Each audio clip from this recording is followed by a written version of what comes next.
It's a thrill, and it's just cool to be around such a powerful creature.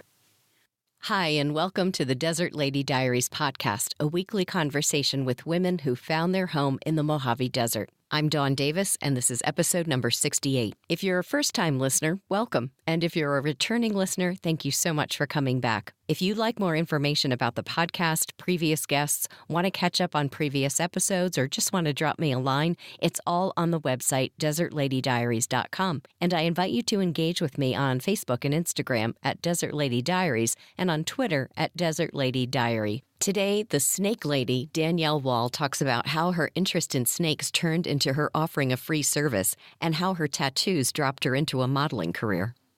I'm sitting with Danielle Wall, also known as the Snake Lady, a San Francisco Bay Area native transplanted to Yucca Valley in 2015. With a passion for animals, she started Danielle's Reptile Relocation this summer, 2018, a free service to safely remove and responsibly relocate rattlesnakes and non-venomous snake species from people's homes or places of business. Welcome to the podcast. Thank you. Happy to be here. Cool. Let's start with, what was your first experience with desert? My grandfather has lived in Yucca Valley for approximately 28 years. So I've been coming here my whole life, about once a year, sometimes twice. So my earliest memory, I was probably about 5 or 6, and just exploring Yucca Valley for the first time.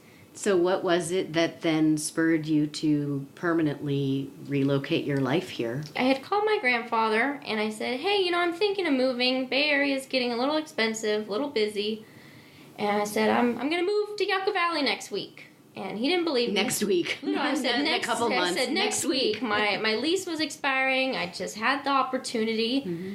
And I just packed up everything and drove down here. Rented an apartment for 6 months and then bought my house. And so I definitely planted some roots here, and I'll be here for a long while. Wow. So I'm sure he's happy, though, to have you close by, too. Absolutely. We're best friends. Oh. Yeah, he's great. That's so sweet. I didn't know either of my grandfathers, so yeah. I'm a little envious. That was another reason I wanted to move down here. Just, only seeing him maybe once a year. Right. It's just family I hadn't gotten to know yet. Mm-hmm. So, right. Another opportunity. So, what was life like for you in the Bay Area besides, your lease expiring? Oh, the Bay Area was crazy. I mean, you're working so much just to pay for a home you don't really spend time in because you're working so often to pay for it. It was a lot of fun. There's always something to do, but when you're going 100 miles an hour all the time, you just need to slow down, and the desert felt like the place to slow down, but still be moving forward in life. When you moved here, you knew your grandfather. Did you know anybody else when you moved here? I didn't know a single person. I was married at the time. I'm now divorced, so he moved with me. And I've made amazing friends, owners of local businesses where I work now. And the community is unlike any other community I've ever been around, especially coming from a big city where no one really knows your name. Right, exactly, yeah. So what were some of the things that you did to get to know the people locally? I just started working. I was self-employed for the first about a year and a half, picking up odd jobs anywhere, everywhere, pet sitting, secretarial work, anything. Mm-hmm. And just from word of mouth, I just meeting people, and I've got a great group of friends now. And did you have this interest in reptiles when you were in San Francisco, or is that something? No, I didn't really have a passion for the reptiles. My major in college was entomology, so I've always been the bug girl. Mm-hmm. And I had snakes, I had reptiles as pets, but it wasn't my thing. And then I got asked to foster an albino western diamondback. Ooh. A really big one, about 4.5 feet, and my love of venomous snakes started with that guy. And so ever since then, I think that was about 2013, and then I started handling venomous rattlesnakes, or any sort of venomous snakes, and mm-hmm. It's a thrill, and it's just cool to be around such a powerful creature that could potentially kill you if you're not trained in the specific ways. Right. So where did you get your training? I took a couple classes in the Bay Area. Just nothing specific, nothing. I'm not certified in anything, but just how to manipulate the snakes the way you want them to do, whatever you want them to do, and just make sure you don't get bitten. Right. Yeah.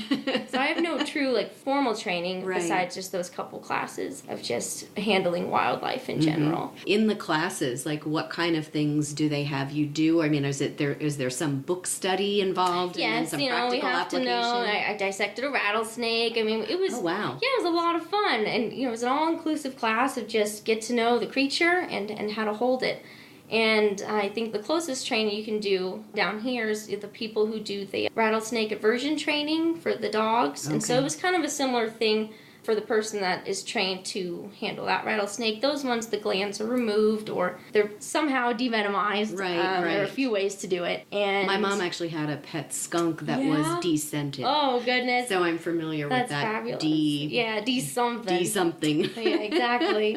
And so you just learn how to safely grab them where you're supposed to, and pole handling as well, so you don't squeeze them too hard or too, you don't squeeze it enough and they get out, and it's a lot to it. You posted in a couple places on Facebook locally that you're available to come out, that you're not always available.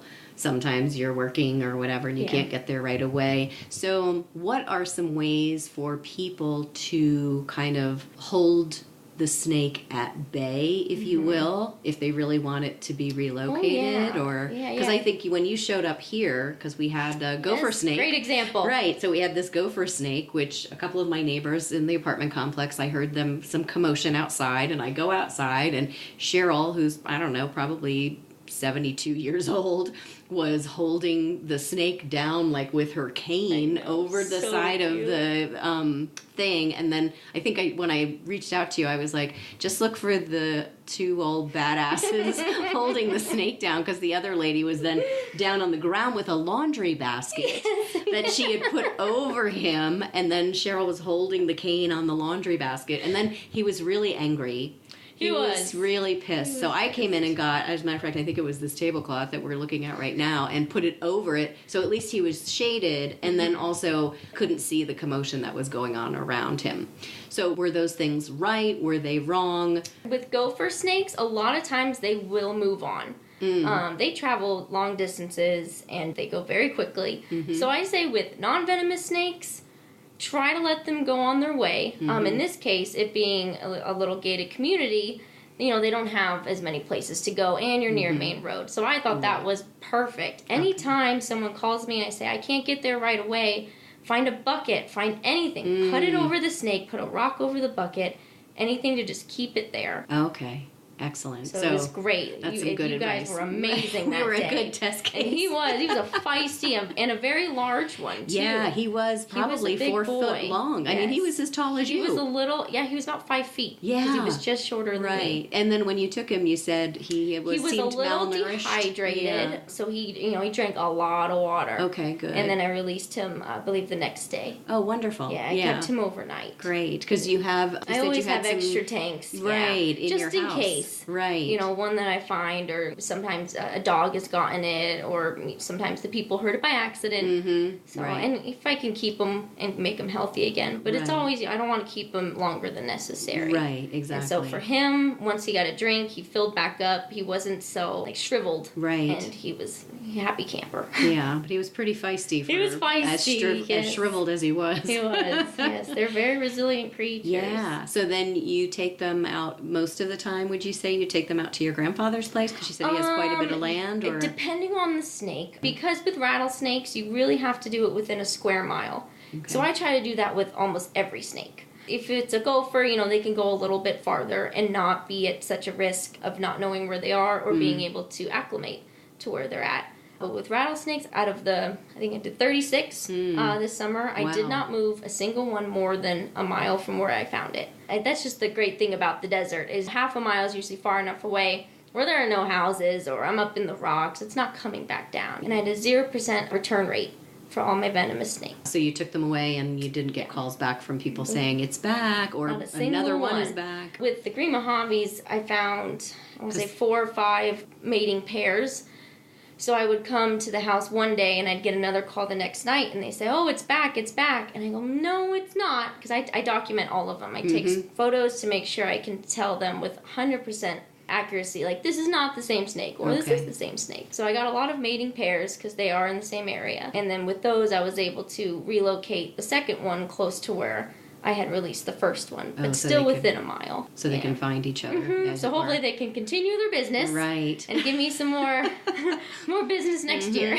Are they probably the most dangerous snake out here in the Mojave? They're America's most deadliest rattlesnake. Okay. They have hemotoxin and neurotoxin, so you're talking really gnarly nerve damage and not as much time to get to a hospital. Okay. I know one man who got bitten by one out here, and he still does not have a great deal of feeling in half of his body. Oh my goodness. Yeah. That's dangerous. Yes. So and they're plentiful out here. Yeah. For sure. I haven't personally seen them, but I've seen some people posting either on Facebook that were trying to capture with a bucket or something. 15 of this rattlesnakes. Yeah. So almost half. And do you find they're more in the rural areas of our desert? Those ones, yeah. I got the green Mojaves in Landers and the farther out parts of Joshua Tree, but not in town. And they like the flat, bushy areas.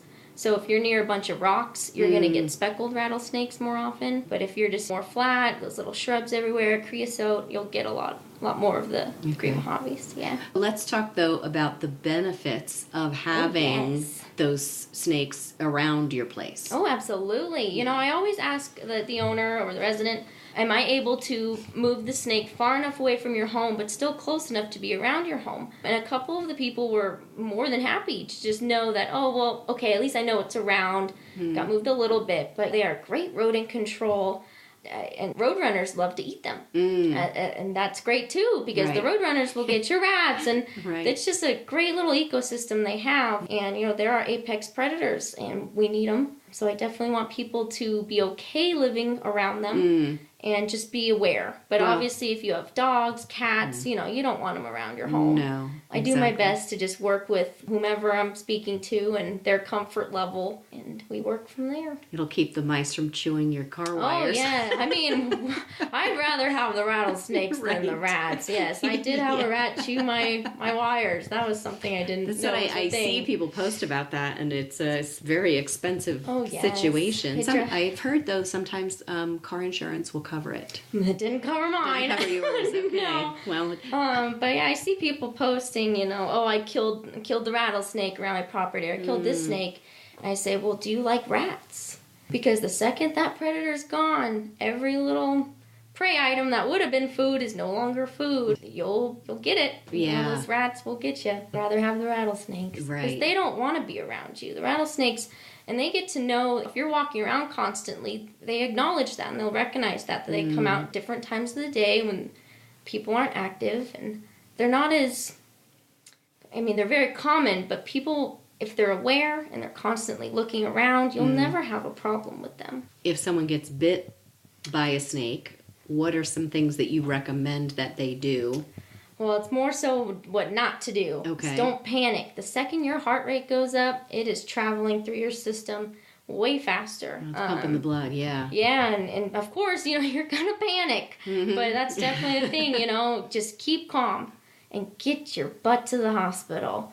Because the sooner you get there, the less nerve damage you'll have. It can be bad. It can be very deadly. Yeah, like you're saying, this guy still doesn't have use of half of his body. Yeah, that he is can use it, but he doesn't have feeling. You know, he still has mobility, but the nerves are gone. That's scary. Extremely. Yeah. And there are, you know, a couple bites every so often out here, and people get flown out to Loma Linda most often because they do pretty well with rattlesnake bites out there, but it's not a cheap bill. It's no bill. Yeah, it's no joke at all. You know, if you can afford a vial of your own antivenom, I would suggest it. It'll at least give you a little bit more time to get to the hospital. But what does something like that cost, and where do you get it? Several $100s. Oh, goodness. Yeah, you can get them for your dog. It's expensive, and it's for one of those precautionary things that you hope will never happen. Right. Not many people are going to invest. Do it. Right. I haven't even invested. Right. I have great health insurance. But good thing. I don't have my own antivenom.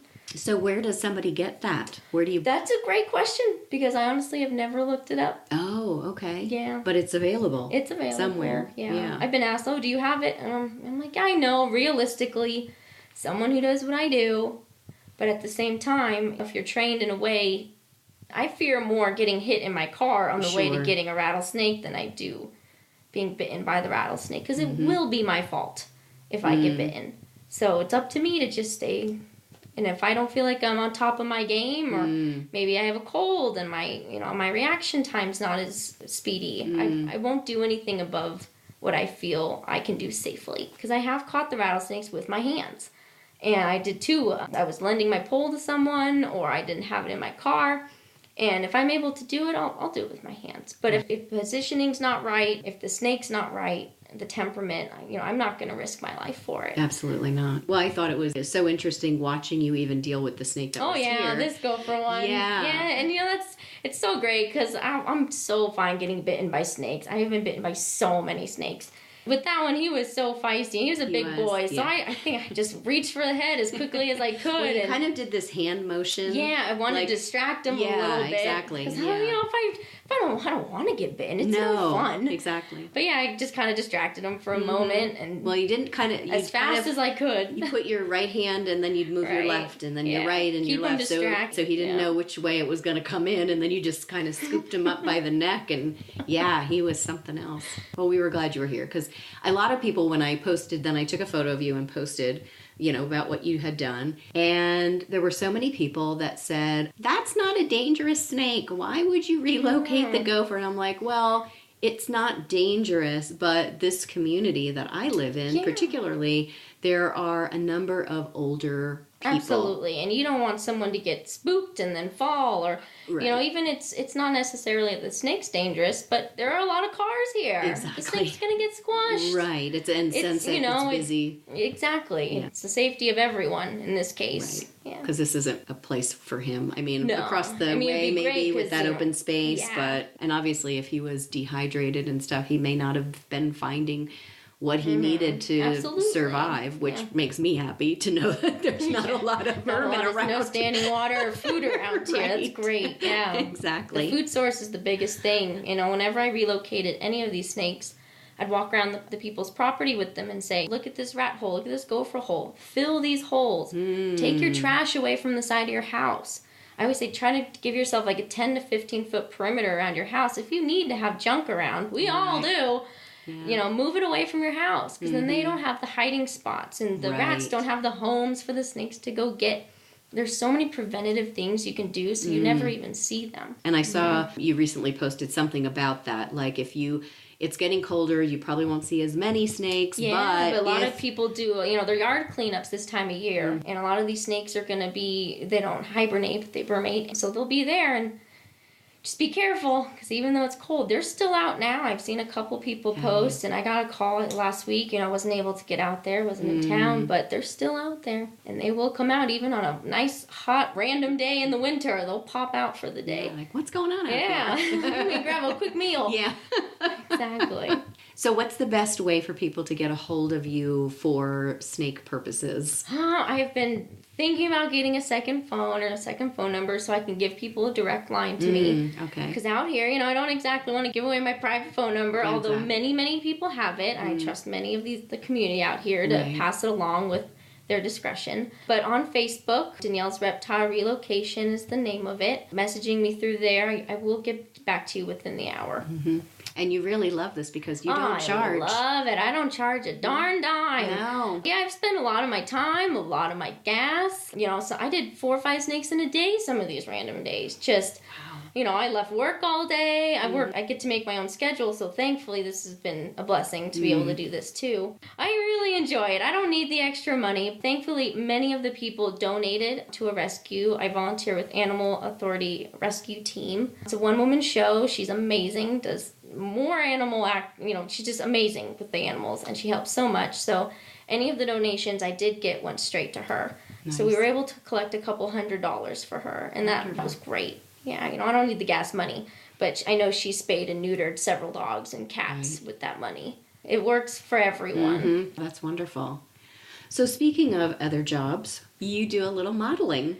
Yes, I am a lingerie model. I do other things as well, but primarily lingerie. I've been doing that for several years. I don't live in Orange County anymore, so I don't do it as often, but that is definitely one of my other passions.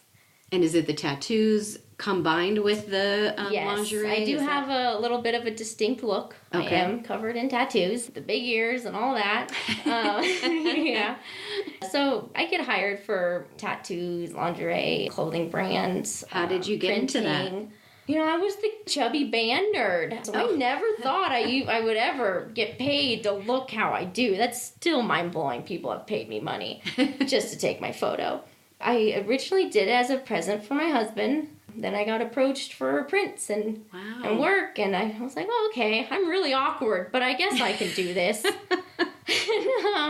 Yeah, so I just had a great photo shoot in LA this last month, and oh, nice. Yeah, I love it. It's great. Yeah, that's a lot of fun. And now you have a snake tattoo around your green neck. Mojaves, tattooed around my neck. It's almost like we're having a permanent necklace. I know, right? yeah. Of a snake. Even me, it's been a little weird to get used to not seeing my neck anymore.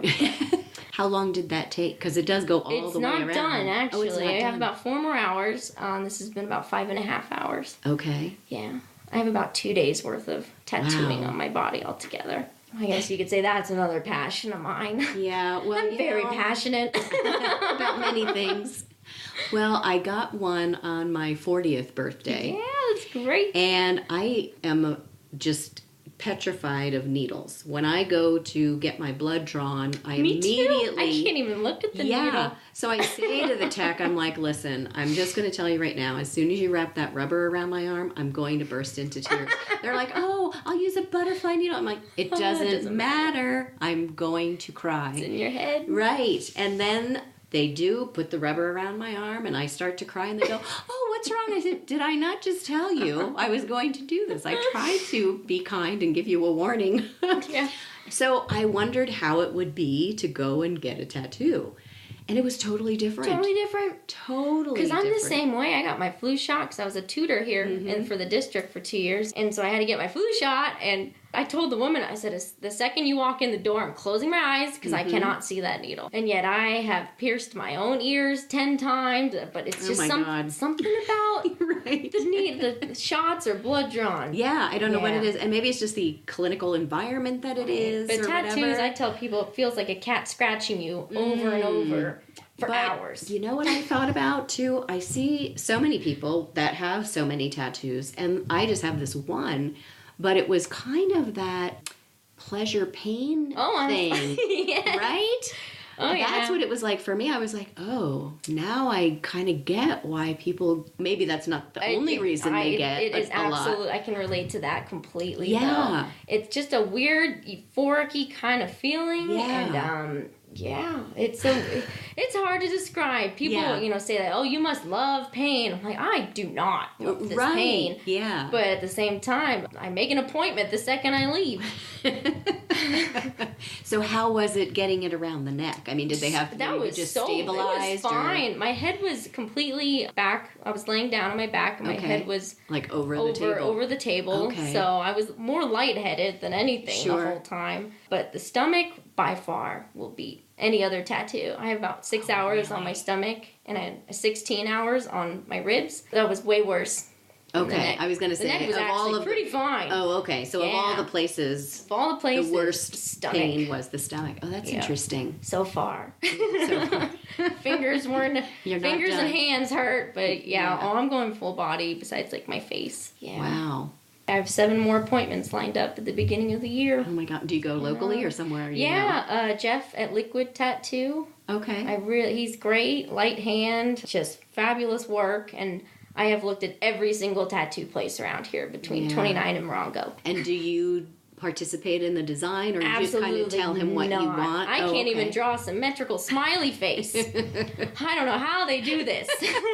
So you kind of give him an idea of this is what I'm looking for. I love giving the artist their own interpretation, because that's when you get their true work instead of just give me this, give me that. They don't get to be themselves. I've been tattooed by probably like 20 different people, and I love seeing all the different styles. And I'll give them an idea, and they just exceed every expectation I could have ever thought about on my own. So they're great. And I love the looks. What can I say? People look at me when I walk by, and I love it.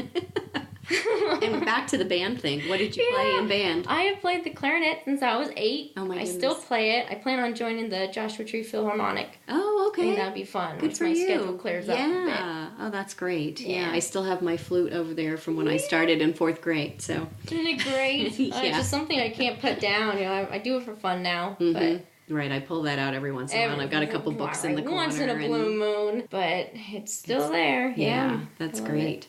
And then you also work locally. Yeah, I'm the ranch. manager at Rimrock Ranch. It's a wedding venue, a little bit past Pappy and Harriet's, and I've been there for about 2 years now, and it's the best job I could have ever asked for, especially being out here. You know, where else can you make your own schedule Right. and be best friends with your bosses? Very rare. Yeah. Especially coming from the Bay, where it was just 9 to 5, working for the man. Hammering it. Yeah, Yeah. hammering it all day, every day. So I've never been to Rimrock Ranch. Can you give me a sense of what it's like up there? Oh, yeah. It's beautiful. Like they say, it's where the pine tree meets the Joshua tree. The landscaping's, just stunning out there. Pipes Canyon? Yeah, Okay. up Pipes Canyon and then down Pioneer Town Road, like the Okay. back way to Big Bear. Okay. So it gets a little colder out there, but we have cabins, a lodge.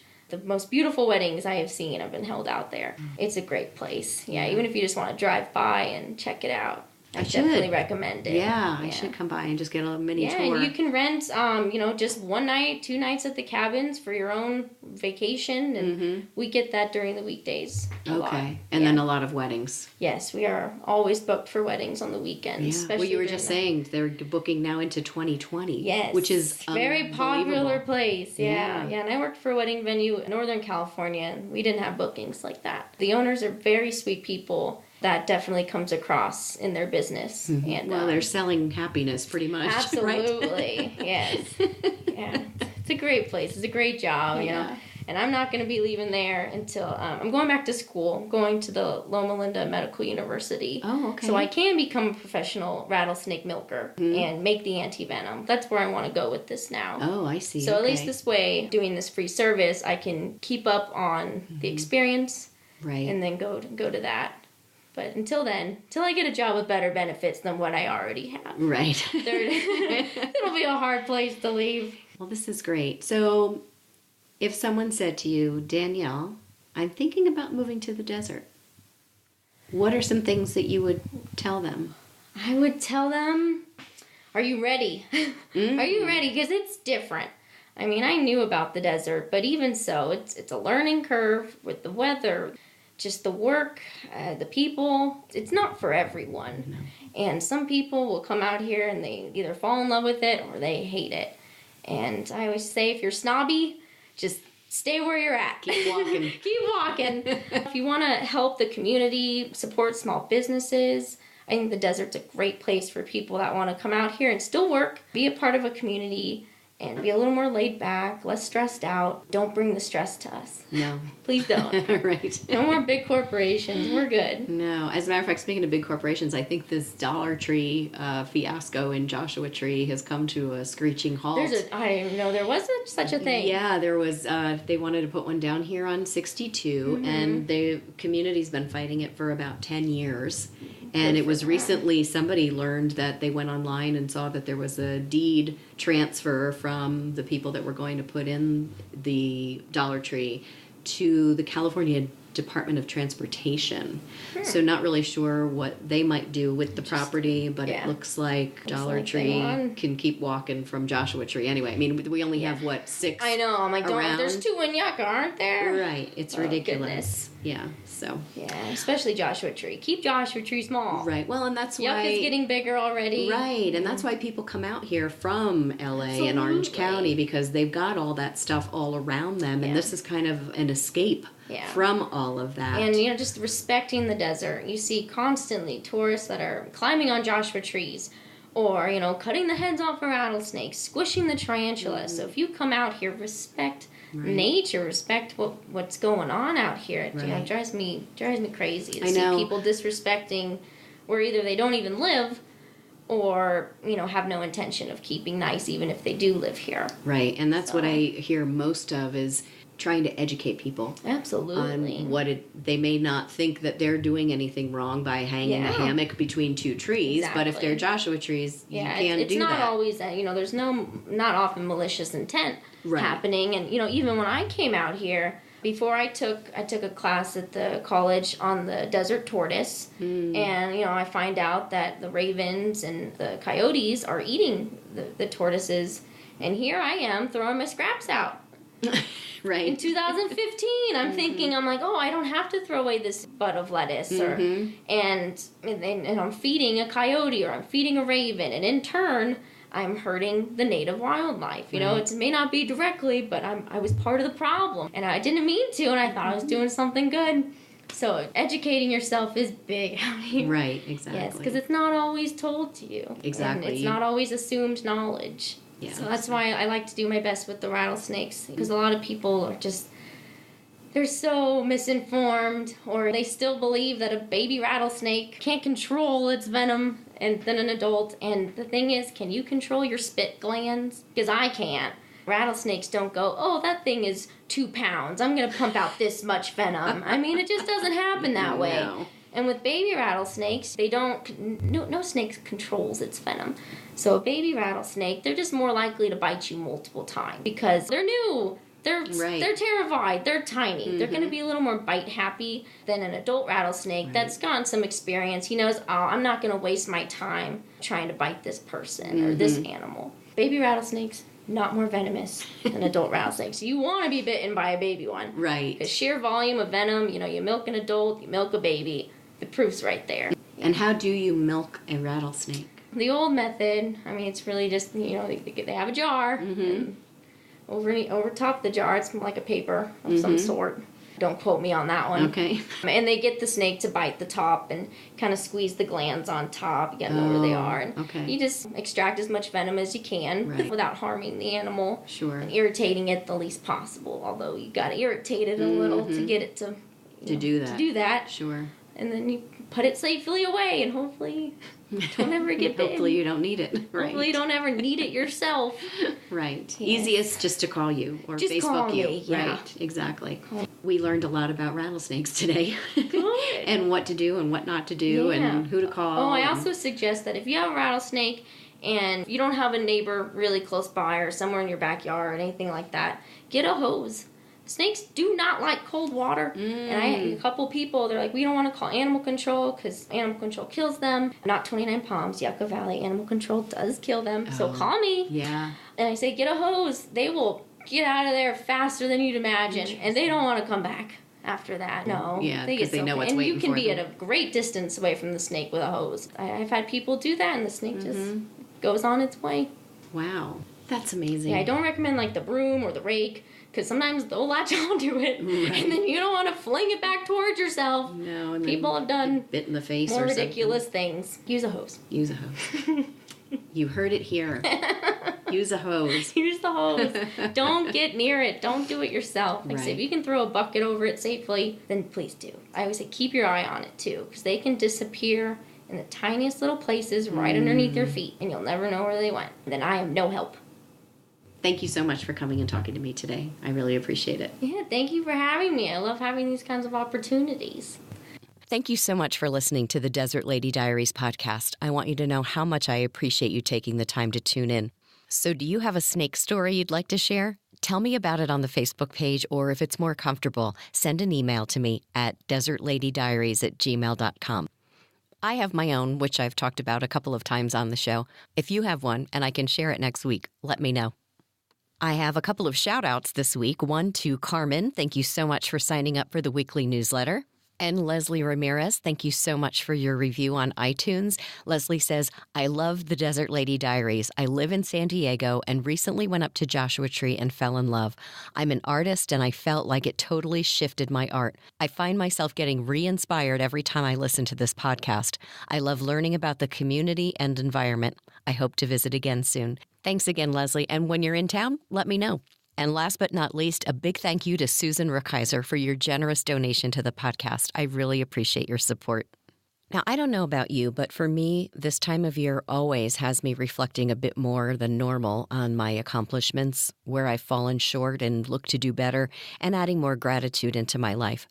Last year, about this time, our desert community lost a woman who had a great love for this desert and just embodied gratitude.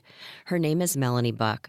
Next week, I'll be replaying her episode, and even if you've heard it, I invite you to listen again and hear the joy in her voice and move into the holiday season and the new year filled with the wonder of everything we are so blessed to have in our lives. Thanks so much for listening.